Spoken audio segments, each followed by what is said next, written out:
നമസ്കാരം, കൊട്ടാരക്കര മീഡിയയിലേക്ക് സ്വാഗതം. എക്സാലോജിക് കമ്പനിക്ക് വിദേശത്തും അക്കൗണ്ട് ഉണ്ടെന്നും ഇതിലെ പണമിടപാട് സംബന്ധിച്ച് അന്വേഷണം വേണമെന്നും ആവശ്യപ്പെട്ട് ഹൈക്കോടതിയിൽ ഉപഹർജി. സംഭവത്തിൽ വിശദമായ അന്വേഷണം വേണമെന്ന് ആവശ്യപ്പെട്ടാണ് ഷോൺ ജോർജ് ഹർജി നൽകിയിരിക്കുന്നത്.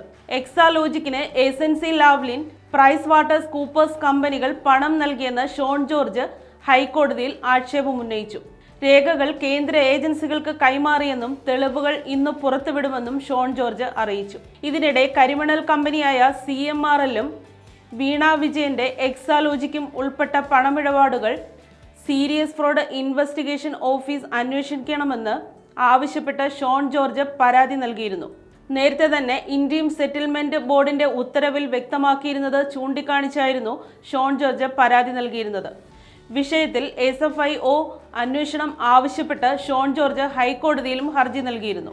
ഇതിന് പിന്നാലെയാണ് CMRL-ഉം വീണ വിജയന്റെ എക്സാലോജിക്കും ഉൾപ്പെട്ട പണമിടപാടുകൾ അന്വേഷിക്കാൻ SFIOയെ ചുമതലപ്പെടുത്തിയത്.